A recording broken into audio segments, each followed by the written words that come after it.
I divorced my husband because he cheated on me 2 years ago. He had an affair with my younger sister.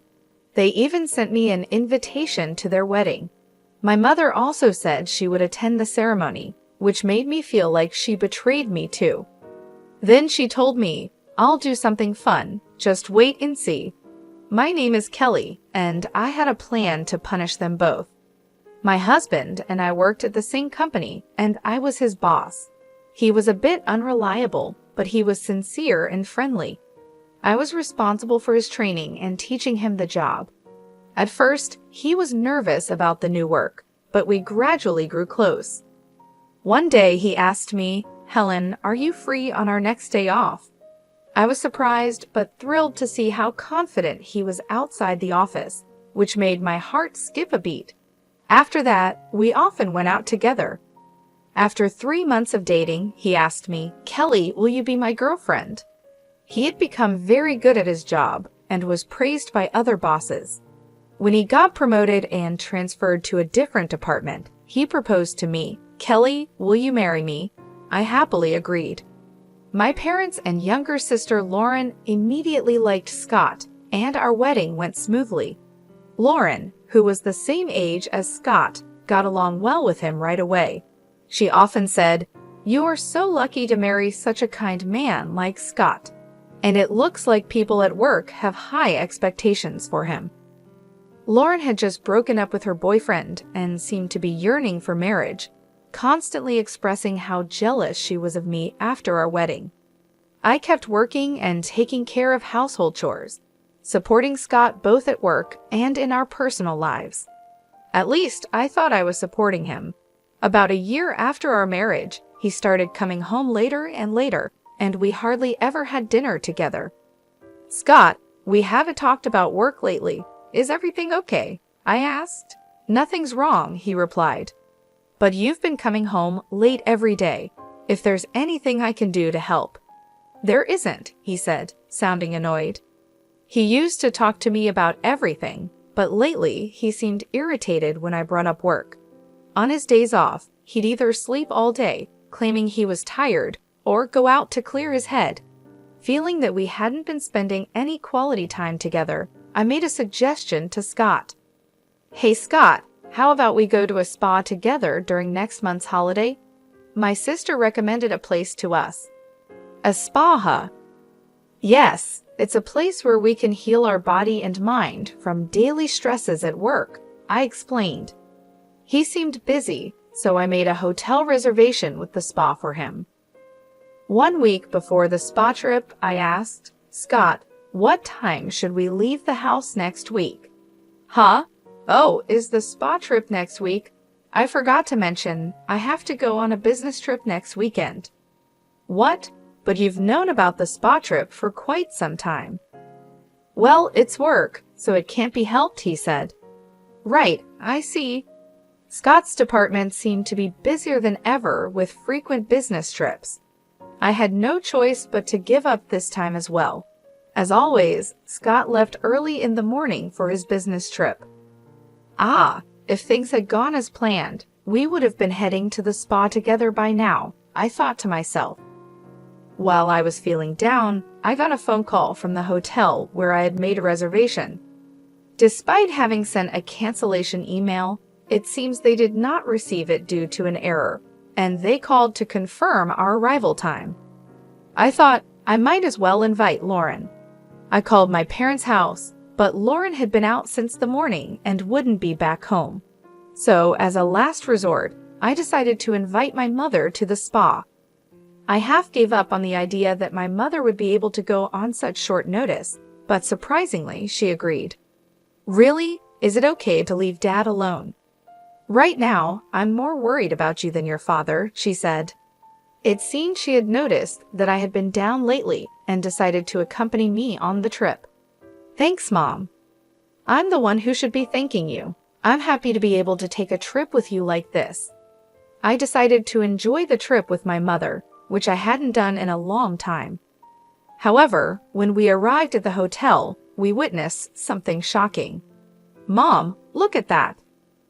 At the hotel, we saw Scott, who was supposed to be on his business trip.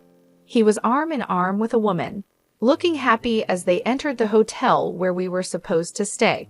The moment they entered the hotel, the woman with Scott turned her face in our direction for a moment. "You've got to be kidding," I thought. The woman with Scott was my sister, Lauren. After that, I was in a state of shock and don't remember much about how I got home. After drinking some tea my mother made for me, my feelings finally started to calm down. He had been deceiving me. Not just Scott, I had also been deceived by Lauren. After calming down, I called Scott's department. As I had suspected, his department had been trying to reduce their workload for the past few years, and they were not making employees go on business trips or do any overtime as much as possible.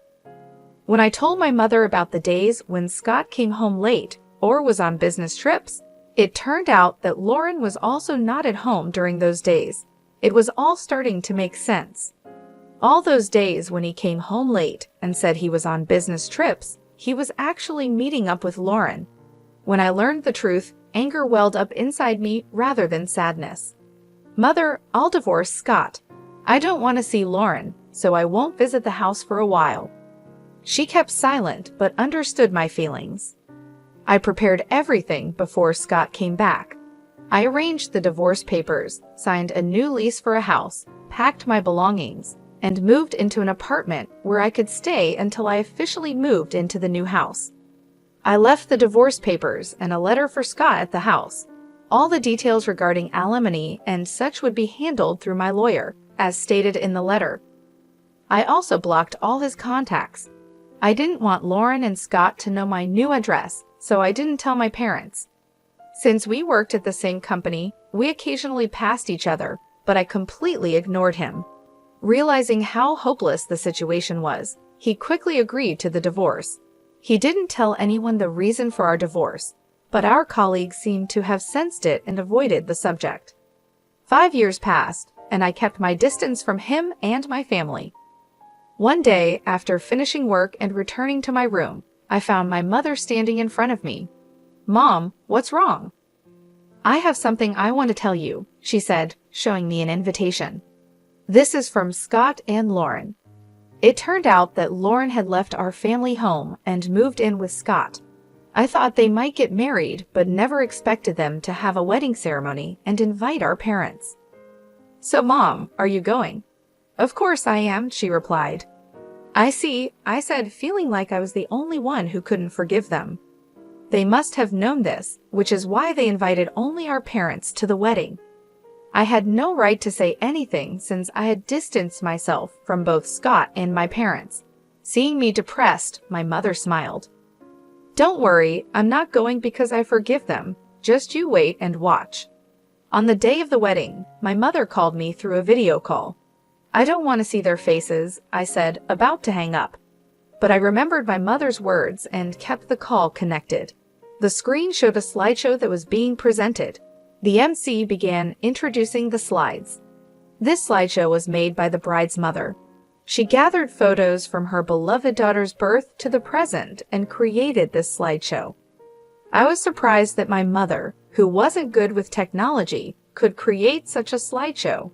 It brought back a feeling of depression inside me. "Mom, you did this much for Lauren?" But in the next moment, I was captivated by the screen. This isn't Lauren. The slideshow started with a photo of me when I was born. The MC continued, "So cute." There's a resemblance to Lauren somehow. As the guests watched with a relaxed atmosphere, Lauren's expression stiffened.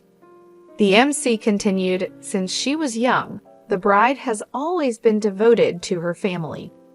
She was a diligent student and succeeded in entering her desired university. After starting her job, she became a very reliable employee at the company." Lauren's friends and colleagues, who knew about her student days and workplace, began to buzz with excitement. "Huh? Is that a photo from the welcome party at University N? Lauren didn't go to such a good university, did she? Hey, isn't that a photo from the company's welcome party? Wait a minute, looking closely, it's completely different. Wait, if this isn't Lauren." Scott also seemed to have noticed. "What the hell is this? This isn't Lauren." The MC, unaware of the bride and groom's pale faces, continued to advance the slides. And then she met the groom, Scott, at the company.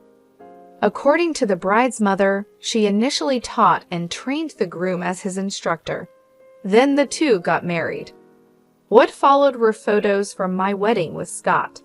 The MC couldn't hide their confusion. Realizing something was wrong, the MC got quiet. At that moment, my mother took the stage and grabbed the microphone. "From here on, I'll take over and explain," she said smoothly while changing the slides. Even after marriage, my daughter supported him in both personal and professional aspects. However, due to how busy Scott got, he couldn't find any time for her. So my daughter planned a spa trip to help relieve his stress.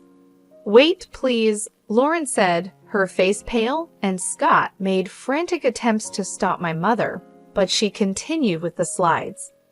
The next photo showed Scott and Lauren entering the spa hotel together, looking very close to each other. Finally, the bride and groom appeared in the photos, and both the MC and the guests fell silent. Scott and Lauren looked even more pale. But Scott declined the trip planned by my daughter due to a business trip. He said it couldn't be helped, my mother said, her voice steady and strong. He had to go on a business trip for work, so my daughter invited me to the spa. That's where we saw his affair. When my mother said those words, everyone started to talk and buzz about what she had revealed. Huh? An affair? And this wedding is for Lauren and Scott, right? Could it be that this wedding is based on their affair? To answer the guests' questions, my mother continued slowly. Scott swore to marry my beloved daughter Kelly and make her happy, but instead he betrayed her. To make matters worse, he cheated on Kelly with her own sister, Lauren. "Mother, stop it already. Today is my wedding day. Why won't you celebrate my happiness?" Lauren cried as she tried to stop our mother. Still, my mother coldly looked at Lauren and said, "I have always wished for your happiness, but you ruined it first." Kelly always considered not only herself, but also the happiness of her family. What about you, Lauren? Have you ever thought about how much Kelly would be hurt by your actions? "Well, she always seems so happy. It's not fair," Lauren responded. "So instead of being happy for your family, you just got jealous, huh?" my mother asked. "Mother-in-law, please stop. She is your precious daughter too, right? If that's the case, can't you celebrate our new beginning? Why are you doing this?" Scott pleaded. "I don't want to become a family with someone as dishonest as you. I saw it clearly at today's ceremony. If you really intend to start something with Lauren, why didn't you invite a single person from your own company? If you're going to have such a grand ceremony, shouldn't you apologize to Kelly? It's selfish to invite me and her father to the wedding without making any effort like that." "But Kelly has been ignoring me all this time," Scott protested. "Of course she has, after what you've done. It's only natural," my mother replied. "But that's all in the past, isn't it?" Scott argued. "Do you think her wounds will heal in just 5 years? Do you think you can regain our trust in such a short time?" "Don't be ridiculous," my mother said. After those words, my mother angrily left the venue with my father. I could hear my mother's voice from the cell phone. "The reason for your divorce, did you see that, Kelly?" "Yes," I replied. "I'm sorry for reminding you of painful things," she said. "I just can't stand seeing those two acts like nothing happened. No thank you, I feel relieved. It's like you said everything I wanted to say." "That's right, Kelly, you always keep everything to yourself. I thought it was too kind of you not to tell your colleagues the reason for your divorce." After that, my mother sent me the recording of her conversation with Scott during the wedding. As my mother said, even if time passes, it's not easy to forget. Moreover, Scott showed no signs of remorse, calling it a thing of the past. I decided to start my second life by giving Scott a proper punishment. I chose to do it during his presentation at the company. It was open to volunteers from various departments, so I quickly signed up and entered the conference. When it was Scott's turn, his supervisor, unaware of his remarriage, said, "Scott, you seem even more motivated today because you just got married." "Yes, I will do my best for my family," he replied happily. He should have known I was in the room, but he didn't. I became even more determined and played the recorded audio I received from my mother. The participants were surprised by the sudden noise, but as they learned about his affair with my sister after marrying me, they began to accuse him. "Scott, didn't you say that the reason for the divorce was a difference in values?" someone asked. I couldn't help but burst into laughter. "Oh, really? Did you say something like that? Well, I can't understand a value that involves cheating with your own wife's sister." I apologize for mixing personal matters into this important presentation. I have decided to quit as of today. I endured it because I like this company, but I cannot bear to be in the same place as him any longer. Just as I was about to leave, the board members intervened to stop me. "Wait a minute, Kelly. You're an essential asset to our company. If someone should leave, it should be Scott." "Huh? But me?